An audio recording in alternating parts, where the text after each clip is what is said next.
Salut à tous les amis, la victoire du Real Madrid face au Rayo Vallecano dans un mini derby on va dire, 1-0 but de Benzema super important cette victoire les amis, match difficile et cette victoire va nous donner beaucoup de morale pour la suite parce que c'était pas facile. On en parle un peu plus les amis dans le débrief. Et voilà les amis, j'espère que vous allez très bien. La victoire du Real qui vient avec ce but de Benzema à la 82e minute. Beau travail de Benzema avec Vinicius qui le remet et Benzema avec les cages vides. Donc 1-0 pour le Real, victoire. Le Real qui se propulse beaucoup plus loin dans le classement de la Liga. Et demain il y a un match de Séville contre le Betis Séville. Ce sera un match super important. On va espérer bien sûr un résultat favorable pour le Real Madrid. C'est-à-dire un nul du Betis Séville ou une victoire du Betis. Et on va parler du match du Real les amis face au Rayo. La compo du Real, c'est du classique 4-3-3. Il n'y a que Alaba qui est remplacé par Nacho parce qu'il est blessé. Mais sinon, c'est du classique. Courtois au goal, Carvajal à droite, à gauche Mendy. La charnière sera donc Nacho et Militao. Le milieu, Kroos, Casemiro et Modric. Et l'attaque, Benzema, Asensio et Vinicius. Pas de Eden Hazard. Et voilà, c'est l'équipe type les amis. C'est l'équipe type du Real Madrid, à part bien sûr Alaba. En termes de contenu les amis, la première mi-temps, il y a eu des occasions, même si ce n'était pas un match de fou. On avait beaucoup d'imprécisions, beaucoup de pertes de balles, beaucoup de déchets, surtout côté Real Madrid. Il y a eu des occasions, il y a eu celle d'Asensio. Au tout début du match, à la première minute, il y avait une occasion où il sortait face à face avec Lucas Zidane. Il rate. Il y a encore 2-3 occasions, une grosse occasion pour Asensio, qu'il rate malheureusement aussi. Mais sinon, pour moi, personnellement, je trouve qu'il a fait un match correct, Asensio. On va dire un des meilleurs joueurs de la première mi-temps côté Real Madrid, avec peut-être avec Nacho peut-être. Mais sinon, Asensio a fait une belle première mi-temps. Mais voilà, tout simplement, il n'y a pas eu beaucoup de trucs à retirer de cette première mi-temps, à part l'imprécision des joueurs comme Casemiro, le milieu, on a vu un milieu qui a été complètement transparent aujourd'hui côté Real Madrid. Il y a peut-être que Modric qui est un peu au-dessus des deux autres, qui a fait un bon match. Mais sinon, Kroos et Casemiro, ils ont été hors sujet. Ils étaient perdus sur le terrain. Kroos, j'ai jamais vu Kroos comme ça, tellement timide pour un match dans lequel le Real Madrid a dominé plus de 70% de possession. Je sais pas. J'ai pas vu Kroos mettre sa patte, son impact dans le jeu comme d'habitude. Casemiro qui a fait le pire, je crois, le pire match de sa carrière, je crois, au Real Madrid. La première mi-temps et la deuxième mi-temps, c'était catastrophique jusqu'à sa sortie, remplacé par Valverde. Il a 5 pertes de balles au bout de 30 minutes. Il marque ce but malheureusement qui a été refusé, mais n'importe quoi défensivement, il est perdu. Beaucoup de pertes de balles, beaucoup d'imprécisions. Il a failli casser la cheville du joueur adverse. Il a failli se prendre un rouge.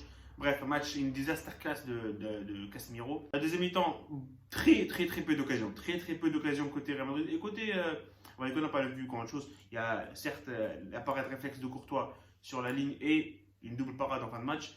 Mais pour ça, Rayo Vallecano n'a pas vu grand chose. Mais voilà, le Real Madrid dans la deuxième mi-temps, il n'y a absolument rien. Il n'y a rien du tout. Il n'y a rien eu du tout. Jusqu'à la 80e minute, bien sûr, où ce coup de génie de Benzema et de Vinicius qui donne raison à Ancelotti parce qu'il ne fait pas rentrer Hazard et Jovic et je ne sais pas qui d'autre, il y avait Rodrigo. Mais il donne raison à Ancelotti d'avoir laissé Vinicius et Benzema sur le terrain jusqu'à la 80e minute, 87e minute, Vinicius quitte le terrain. Et voilà, il ramène le but, le duo là. On va pas se mentir, les amis, ils n'ont pas été bons du tout ce soir, Benzema et Vinicius. Mais voilà, il ramène le but, il ramène la victoire. Et c'est ce qui compte au bout, et c'est ce qui compte. C'est un peu triste, franchement, c'est un peu triste de voir Hazard dans cette situation-là. Grosso modo, les amis, qu'est-ce qu'on va dire sur le match si on devait résumer en 2-3 mots? Voilà, le Real a gagné, certes, mais c'était pas un match de fou. C'était pas un match de fou, mais il fallait gagner ce match. Il fallait vraiment gagner ce match parce que c'était un déplacement difficile, un mini derby. Le Real devait gagner ce match parce que demain il y a un match important où il y a la possibilité de profiter d'une éventuelle perte de points de Séville. Et donc il fallait gagner ce match, tout simplement. Et on l'a gagné, pas en jouant magnifiquement, bien, mais on l'a gagné avec la manière, on va dire.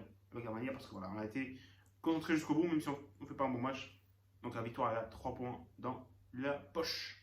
On va passer les amis avec les tops et les flops, ça va être rapide parce qu'il n'y a pas beaucoup de flops, pas beaucoup de tops. Je vais dire Courtois, gros top, Courtois qui fait 2-3 parades décisives, il faut le dire, décisives les amis. Il garde la cage à violer avec Nacho qui a fait un bon match aussi. Voilà, Nacho aussi un top pour moi. Le troisième top, je dirais Asensio, je ne sais pas si je vais l'inclure dans la liste des tops parce que certes il fait une bonne première mi-temps, la deuxième mi-temps j'ai pas aimé. La deuxième mi-temps j'ai pas aimé du tout. Il a multiplié les mauvaises décisions. Parfois il pouvait faire la passe, mais il a fait pas. Mais voilà. On va dire top pour Asensio parce qu'il fait une bonne première mi-temps. Mais il a beaucoup raté. Et dans un match, je sais pas, un autre match où tu as besoin de ce but, comme aujourd'hui on avait besoin de ce but. Il fallait mettre ce premier but-là pour nous diriger vers la victoire plus facilement.